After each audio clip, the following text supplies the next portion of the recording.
Hello everyone, इस video में हम प्रोग्रामिंग इन सी के नोट्स डिस्कस करेंगे। तो मेरे पास जो यूनिट 4 है एमएससी मैथमेटिक्स में जितना भी पोर्शन हम प्रोग्रामिंग इन सी में कवर करते हैं और वो सारे नोट्स हैं मेरे पास फोर यूनिट्स के। तो अभी हम पहले नोट्स डिस्कस कर लेते हैं और अगर इन नोट्स में से आपको कोई प्रॉब्लम आती है किसी टॉपिक में, किसी पर्टिकुलर टॉपिक में, तो आप मुझे वो कमेंट सेक्शन में बता सकते हैं। मैं उस स्पेसिफिक टॉपिक पे वीडियो अपलोड कर दूँगी। नोट्स तो हम डिस्कस करेंगे ही इस वीडियो में और साथ के साथ मैं आपको ये भी बताऊंगी कि कौन से टॉपिक्स इम्पॉर्टेंट हैं और कौन से टॉपिक ऐसे हैं जो आप स्किप कर सकते हो। ठीक है, सो ये यूनिट 1 है और यूनिट 1 के जो सबसे स्टार्टिंग हम जो स्टार्ट करते हैं प्रोग्रामिंग इन सी, तो हिस्ट्री ऑफ सी एक टॉपिक आता है जिसमें हमें ये पता होना चाहिए कि जो प्रोग्रामिंग ऑफ सी है उसकी क्या कुछ हिस्ट्री है। तो बेसिकली आप इसको रीड कर सकते हैं। ज़्यादा कुछ इम्पॉर्टेंट है नहीं इसमें, बट इससे कुछ बातें जो हमें पता होनी चाहिए, जैसे कि फाउंडर कौन है या फिर किस लैब में उसको डेवलप किया गया था, ये सब चीज़ें आपको पता होनी चाहिए। ये जो हिस्ट्री ऑफ सी है, यहाँ से बेसिकली जो आपके शॉर्ट क्वेश्चंस हैं वो बनते हैं। देन इम्पॉर्टेंस ऑफ सी, इसमें से भी आपके जो है शॉर्ट क्वेश्चंस बनते हैं। जस्ट आपको कुछ पॉइंट्स पता होने चाहिए। वाइवा वगैरह में भी सब चीज़ें पूछ ली जाती हैं, जैसे कि क्या कुछ इंपॉर्टेंस है। देन है elements of C. Then next topic है सी कैरेक्टर सेट। ये जो आप बॉक्स देख रहे हैं इसमें अल्फ़ाबेट, डिजिट्स और स्पेशल सिंबल्स जो कुछ भी प्रोग्रामिंग में यूज़ होता है वो सब मेंशन किया हुआ है। तो ये सब चीज़ें जो है शॉर्ट क्वेश्चंस की हैं। जब लॉन्ग क्वेश्चंस के टॉपिक्स आएंगे तो मैं आपको बता दूंगी। देन है आइडेंटिफायर्स, शॉर्ट क्वेश्चंस में ही, बट ये एक इम्पॉर्टेंट टॉपिक है। जैसे कि आइडेंटिफायर्स आपको पता होने ही चाहिए कि क्या होते हैं, इसका यूज़ हम प्रोग्रामिंग वगैरह में होता है तो आपको एटलीस्ट आप यूज़ तो कर रहे हो, बट आइडेंटिफायर उसमें से है कौन सा वो आपको नहीं पता, तो फिर मतलब कि ज़्यादातर वाइवास वगैरह में ये पूछ लिया जाता है। तो सी आइडेंटिफायर्स आप जस्ट रीड कर सकते हैं क्या कुछ आइडेंटिफायर्स की क्या कुछ रूल होते हैं कि वो आइडेंटिफायर कब कहलाएंगे। देन वी हैव की वर्ड्स। यहाँ पे जो अभी बॉक्स देख रहे हैं ये सारे की वर्ड्स हैं जो ऑलरेडी रिजर्व्ड वर्ड्स जिसे हम बोलते हैं, जो ऑलरेडी आपके प्रोग्रामिंग में होते हैं। जब आप इनका यूज़ करते हैं तो आपका जो कंपाइलर है उसको ऑलरेडी पता होता है कि इन सब वर्ड्स का क्या कुछ मीनिंग है। तो ये सारे कीवर्ड्स बेसिकली हमारे रिजर्व्ड वर्ड्स होते हैं जिनका मीनिंग ऑटोमेटिकली आपकी कंपाइलर को पता होता है। तो इसको हमें डिफाइन करने की ज़रूरत नहीं होती है, ये ऑलरेडी कंपाइलर जानता है। फिर नेक्स्ट है सी डेटा टाइप्स। और यहाँ से मैंने जैसे कि क्वेश्चन लिखा हुआ है, यहाँ से आपका एक क्वेश्चन बनता है कि और लाइक 15 मार्क्स में जो क्वेश्चन बनता है आपका कि डेटा टाइप्स क्या होते हैं। और यहाँ पे जैसे कि 4 टाइप्स के डेटा टाइप मेंशन है: basic, built, enumeration data type, derived data type और वॉइड डेटा टाइप। इस तरीके के जो हमारे डेटा टाइप्स होते हैं उसमें आपको अगर 20 मार्क्स से क्वेश्चन आता है तो आपको डेटा टाइप की क्या डेफिनेशन होती है, कितने टाइप्स होते हैं और टाइप्स को एक्सप्लेन करना होता है बेसिकली। ठीक, और अगर उस क्वेश्चन में आप इस बॉक्स को भी मेंशन कर सकते हैं। इस बॉक्स में आपके पास जो डेटा टाइप है उसकी क्या कुछ रेंज है, साइज़ है, और ये इम्पॉर्टेंट है। तो बेसिकली इन रेंज को याद करने में प्रॉब्लम आती है, बट फॉर द एग्ज़ाम के पॉइंट ऑफ व्यू से आप कुछ टाइम के लिए इसको याद कर सकते हैं। बाद में खैर ये तो भूल जाती हैं सारी रेंजेस, तो खैर किसी को ध्यान नहीं रहती लर्न करने के। एक बार आप एग्ज़ाम दे देते हैं तो आपके दिमाग से तो वैसे भी सब चीज़ें निकल जाती हैं, बट येस आप इस बॉक्स को बना सकते हैं। देन नेक्स्ट टॉपिक है कांस्टेंट। और कांस्टेंट आपके यहाँ पे 2 टाइप्स में है, एक ब्लॉक डायग्राम के थ्रू बताया गया है। मैं आपको यही सजेस्ट करूँगी, जैसे आप जब एग्ज़ाम में ये सब टॉपिक्स लिखते हैं तो अगर आप कुछ चीज़ें आप ब्लॉक डायग्राम के थ्रू एक्सप्लेन कर सकें एग्ज़ाम में तो बहुत हेल्पफुल रहता है। बिकॉज़ जो भी आप चीज़ें लिख रहे हैं थ्योरी पार्ट में भी लिखिए, मैं ये नहीं बोल रही कि थ्योरी पार्ट में ना लिखकर सीधे ब्लॉक डायग्राम बनाइए। ब्लॉक डायग्राम्स कंप्यूटर लैंग्वेज में काफ़ी ज़्यादा यूज़फुल रहते हैं। तो यहाँ पर आप जैसे कि देख सकते हैं कांस्टेंट की डेफिनेशन मतलब पूछी जा सकती है। बहुत ही सिंपल और बेसिक टॉपिक है ये, और कितने पार्ट्स में डिवाइडेड है और क्या कुछ प्राइमरी और सेकेंडरी कांस्टेंट में होता है, तो यहाँ पे वो मेंशन है। देख सकते हैं आप, इसके एग्जाम्पल्स हैं न्यूमेरिक कांस्टेंट, रियल कांस्टेंट और कैरेक्टर कांस्टेंट क्या कुछ होता है। न्यूमेरिक कांस्टेंट में जो न्यूमेरिकल आपकी वैल्यूज़ हैं, मैथ्स से रिलेटेड वैल्यूज़ हैं, डेसिमल, ऑक्टल, हेक्सा, ये सब चीज़ें होती हैं। रियल कांस्टेंट में आपकी रियल वैल्यूज़ इंक्लूडेड होती हैं, नेगेटिव, पॉजिटिव, डेसिमल टाइप कुछ भी हो सकती हैं। देन आपके पास जब कैरेक्टर कांस्टेंट आता है तो उसमें आपकी जो कैपिटल ABCD और ये small lower case and upper case के जो हमारे पास ABCDs होती हैं वो, और आपकी S और ये जो 0 to 9 जो आपके ये वैल्यूज़ होती हैं वो सारी कैरेक्टर कांस्टेंट में होती हैं। देन जो सेकेंड बेसिक क्वेश्चन है कांस्टेंट के बाद वो होता है वेरिएबल। तो वेरिएबल की डेफिनेशन या फिर आप किसी भी वेरिएबल को प्रोग्रामिंग में किस तरीके से डिफाइन करते हैं वो उसका तरीका। तो यहाँ पे सिंटेक्स देख सकते हैं। इंट के लिए भी बताया हुआ है जो आपके नंबर वैल्यूज़ होती हैं, कैरेक्टर्स के लिए बताया गया है, फ्लोट डेसिमल वैल्यूज़ के लिए बताया गया है। तो यहाँ पर ये तीनों के सिंटेक्स आपको बताए गए हैं कि जब आप नंबर कोई वैल्यू असाइन कर रहे हो किसी वेरिएबल में, जब कोई कैरेक्टर की वैल्यू असाइन कर रहे हो, और जब कोई फ्लॉट की वैल्यू डेसिमल वैल्यूज असाइन कर रहे हो।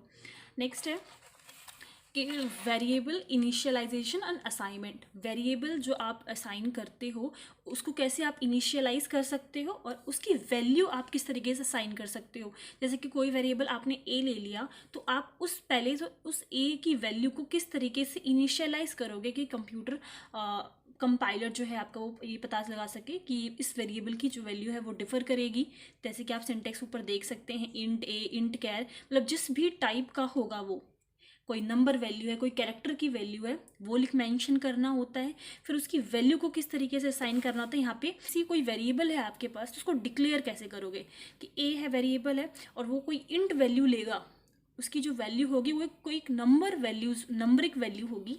तो हमने इंट ए लिख दिया, उसको इनिशियलाइज कर दिया। जैसे कि ए की वैल्यू जो है वो 20 है, उसकी वैल्यू असाइन कर दी कि कोई भी आप बी और सी और कोई और आप वेरिएबल ले रहे हैं उनकी वैल्यूज़ को आप ऐड करोगे तो वो ए में स्टोर हो जाए। तो ये है डिक्लेरेशन, इनिशियलाइजेशन और असाइनमेंट। देन जो नेक्स्ट है वो है एक्सप्रेशन। और एक्सप्रेशन में जैसे कि कॉम्बिनेशन होता है, आपको उस एक्सप्रेशन में वेरिएबल भी मिलेगा, कांस्टेंट भी मिलेगा, ऑपरेशंस भी मिलेंगे। जैसे कि आप plus minus greater than is equals to लगाते हैं, ठीक है, इस तरीके की चीज़ें। जैसे कि एक एग्जांपल देख सकते हैं, int z is equals to x plus y. Int आपका कोई डेटा फंक्शन है, z आपके पास वेरिएबल है, इज इक्वल्स टू आपका असाइनमेंट का साइन है, वेरिएबल्स देन ऑपरेटर। तो इस चीज़ को एक्सप्रेशन बोलते हैं, ठीक है। और यहाँ पर मेंशन है ये अर्थमेटिक एक्सप्रेशन है, आप यहाँ पे ग्रेटर देन यूज़ कर रहे थे, एक रिलेशनल है, और देन फिर आपका फिर से एक रिलेशनल और फंक्शन है जहाँ पे आप वैल्यू को असाइन कर रहे हैं, ठीक है। और एक प्रोग्राम यहाँ पर दिया हुआ है इससे रिलेटेड जिसमें आपकी काफ़ी सारे एक्सप्रेशंस यूज़ हो रही हैं। सो इस प्रोग्राम को आप देख सकते हैं। आप जब इन क्वेश्चंस को अटेम्प्ट करते हैं और अगर आपको प्रोग्राम्स वगैरह जल्दी रन जाते हैं, आपकी प्रोग्रामिंग अच्छी है, तो आप हर एक क्वेश्चन में उससे रिलेटेड एक प्रोग्राम लिखिए एंड जो उसका आउटपुट होगा अपने अकॉर्डिंगली, कोई भी आउटपुट जो भी उस प्रोग्राम के अकॉर्डिंग आता है वो आप ज़रूर मेंशन करें। इससे क्या है कि जैसे आपको थ्योरी आपने कम लर्न करी है या फिर आपको बस जो उसकी इम्पॉर्टेंट चीज़ें हैं उस टॉपिक के बारे में वह जस्ट वही पता है, तो आप उस क्वेश्चन को काफ़ी अच्छे से एक्सप्लेन कर सकते हैं एक प्रोग्रामिंग के through, because programming is what all matters. तो आप एक प्रोग्राम ज़रूर उसके अकॉर्डिंगली लिख सकते हैं, ठीक है। और आउटपुट मेंशन करना बिल्कुल मत भूलिए।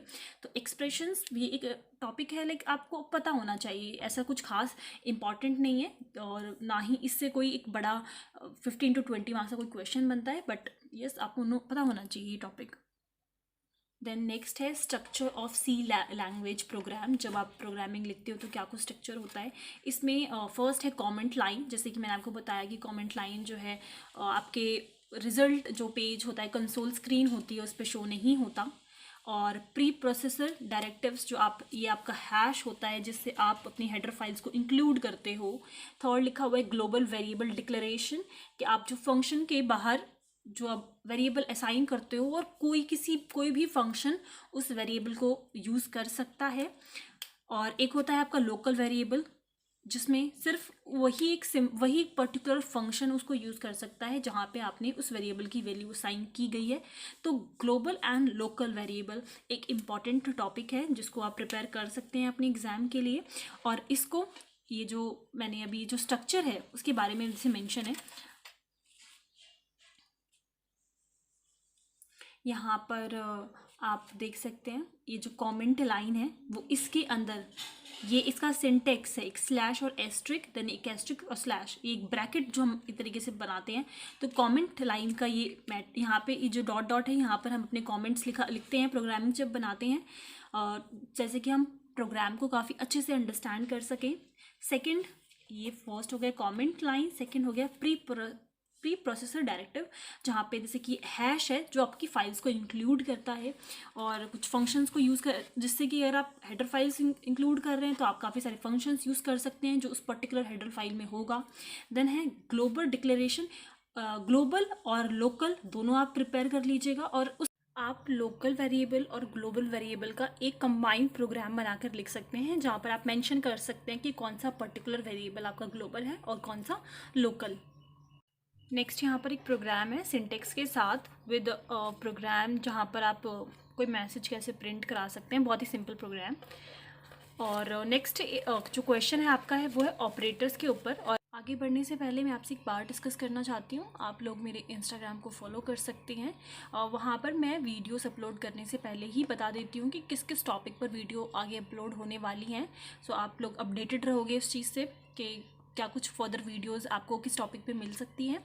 और सेकेंडली, जैसे कि हम किसी भी पर्टिकुलर थ्योरम को एक्सप्लेन करते हैं तो काफ़ी जगह वो स्टेटमेंट अलग होती हैं, प्रूफ का थोड़ा मेथड अलग होता है, या फिर प्रूफ में काफ़ी डायग्राम्स वगैरह के एग्जांपल्स के थ्रू थ्योरम को समझाया जाता है। तो अगर आपको किसी पर्टिकुलर थ्योरम की पिक चाहिए जिस थ्योरम को मैंने समझा रखा है, तो आप मुझे इंस्टाग्राम पे मैसेज करके बता सकते हैं, मैं आपको वहाँ पे पिक भी उस पर्टिकुलर थ्योरम की प्रोवाइड कर दूँगी। एंड रिसेंटली मैंने एक पोस्ट अपडेट की है एजुकेशन सिस्टम से रिलेटेड, और मैं चाहती हूँ कि आप सब उस पोस्ट को रीड करें और शेयर करें अगर आपको लगता है कि वो पोस्ट करेक्ट है। सो प्लीज़ एक बार जाइए, देखिए उस पोस्ट को, रीड करिए, मे बी वो आपके लिए हेल्पफुल हो। सो नेक्स्ट स्टार्ट करते हैं ऑपरेटर्स। ऑपरेटर्स का क्वेश्चन भी जो है वो 20 मार्क्स, 15 to 20 मार्क्स में आने के चांसेस होते हैं। इसका एक लेंदी पार्ट्स में क्वेश्चन बनता है।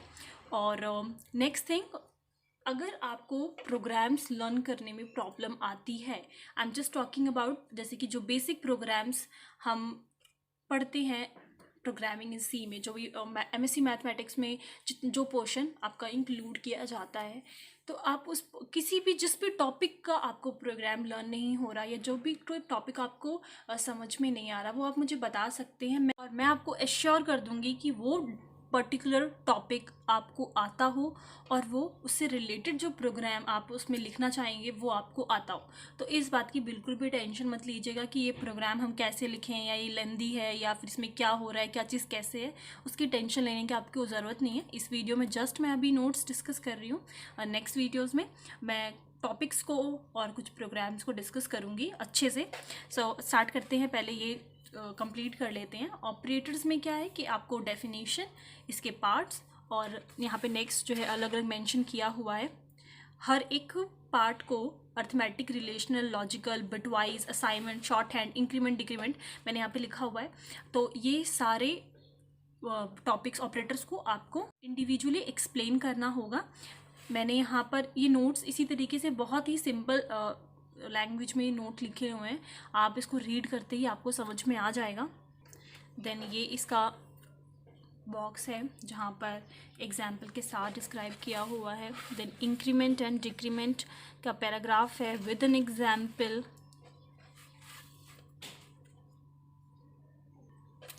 इसके प्रोग्राम्स हो सकता है आपको लगें कि काफ़ी लेंदी है, काफ़ी डिफ़िकल्ट है, बट बिल्कुल भी डिफ़िकल्ट नहीं है। Third is relational. मैं इस टॉपिक से रिलेटेड जो ये ऑपरेटर्स है, मैंने एक और नोट्स ऐसे बनाए हुए हैं इस क्वेश्चन पे ऑपरेटर से रिलेटेड, और वो इससे भी ज़्यादा इजी लैंग्वेज में है, वो भी मैं आपके साथ शेयर कर दूँगी, वो उसके नोट्स भी, सो दैट अगर आपको ऑपरेटर का क्वेश्चन रेडी करना है 15 to 20 मार्क्स के जो क्वेश्चंस होते हैं उसको अटेम्प्ट करने के लिए, तो आप इसको प्रिपेयर ना करके उसको भी प्रिपेयर कर सकते हैं। नेक्स्ट ये इसका प्रोग्राम कंटिन्यू हो रखा है,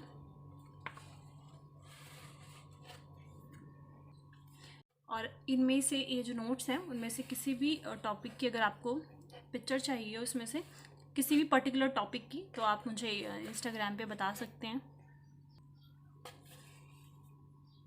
नेक्स्ट ये प्रोग्राम ही है, सारे प्रोग्राम कंटिन्यू हो रखे हैं। Next is bitwise operator. Actually in questions, इसका जो क्वेश्चन है इसमें काफ़ी सारा मैटर है लिखने के लिए, और ये जो कुछ भी मैं शो कर रही हूँ अभी नोट्स में, ज़रूरी नहीं है ये आप सब कुछ ही मेंशन करें। अपने कन्वीनियंट के अकॉर्डिंगली, जिस तरीके से आप चीज़ों को लर्न कर सकते हैं उसी के अकॉर्डिंगली इसको याद कीजिएगा। ऐसे क्वेश्चन 15 to 20 मार्क्स में आने के काफ़ी ज़्यादा चांसेस होते हैं ऐसे क्वेश्चंस के। Next is assignment operators and short hand operators.